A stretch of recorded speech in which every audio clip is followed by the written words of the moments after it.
And joining me now here on set for the political side of all this is NBC News chief political analyst Todd. Now, Chuck, I've been talking to you about immigration for now a number of years, and I want you to put this in perspective. You know, a couple of years ago, Democrats really didn't want to talk about immigration. This was up until just a few months ago. So talk to us about how dramatic a shift this is for the Biden administration and for more generally Democrats heading into this election. Well, certainly if you compare to how Joe Biden campaigned in 2020 on this issue versus today, it's a real, it's a really sort of, it can feel a bit whiplashy. You know, the thing that sort of, that I don't get is why they waited 6 weeks. This was something they clearly said they were going to do when the Senate vote failed. Right.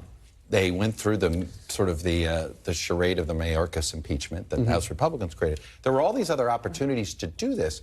They knew what they were going to do. And obviously, they've been worried about the reason I want to talk about it is because they know the politics is it just divides the party. Half the party views it as one issue, and the other half of the party looks at it and sees the polls and says, "Hey, swing voters don't like this mess right now at the border." Look, some of the sources I've been talking to, the reason they waited, they say, is look, they had to, look at a legal analysis of this because, as you see, they're, doing backflips to try to differentiate this from the Trump era. I'm going to be really cynical here.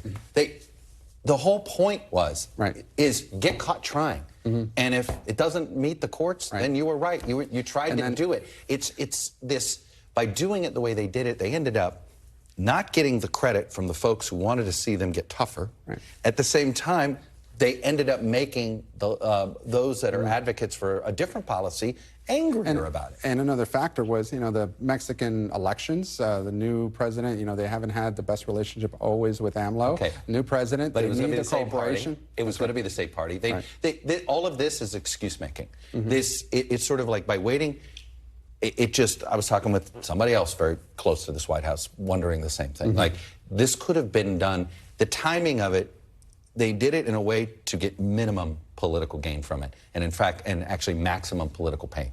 So I've talked to you about this next issue, and that is what Greg Abbott did, Governor Greg Abbott of Texas, busing migrants to Democrat-led cities. It was viewed as a political stunt by some, but Mayor of New York, Mayor of Chicago, Mayor of Denver, the governors of several states really then started, looking at this issue in a different way because it wasn't just border towns now. And I know you've made the point before, political stunt aside, did that tactic work? And 100%. is that partly responsible for why we're here right now with the administration? I think 100% that tactic worked. This was the point Abbott was trying to make.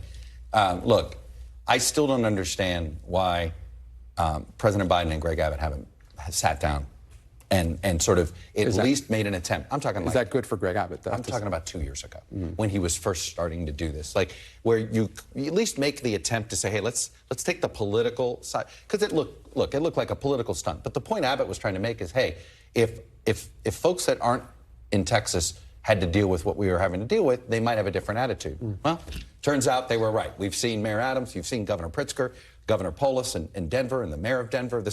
They've all, I do believe they put this pressure on the federal government. And what Abbott would say is, they weren't listening to me. Maybe they'll listen when Democratic mayors complain. And you know what? And that score, he was right, because now they've changed tactics. And Chuck, I want to turn now to your column this week, because it is Wednesday.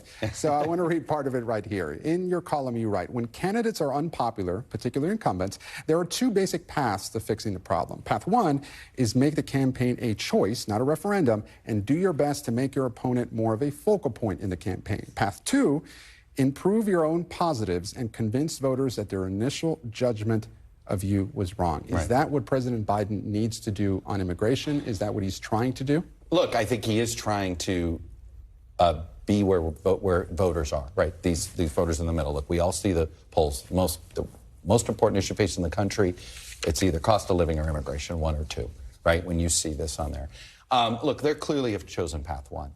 But the reason I question this right now is I think, I keep asking myself, why is the verdict not having the desired impact, perhaps, that the Biden campaign? And it says, well, perhaps if voters had a better view of Biden, they might have a harsher view of Trump due to this verdict. But right now, they're questioning whether Biden's up to this job. And so I think, I know all of the conventional political wisdom says, no, make it a referendum Trump, make it a referendum Trump. Well, Hillary Clinton tried that. and it didn't work.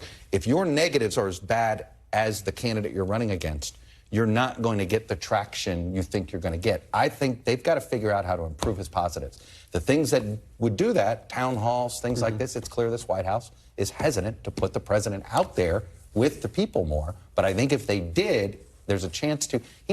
He had net positive ratings going into 2020. That's why he won that election. Right now, his ratings look more like Hillary Clinton's in 2016 than they do Joe Biden's in 2020. Chuck, Todd, always a pleasure to have you here, sir. Thanks, Dave. Thanks for watching. Stay updated about breaking news and top stories on the NBC News app or follow us on social media.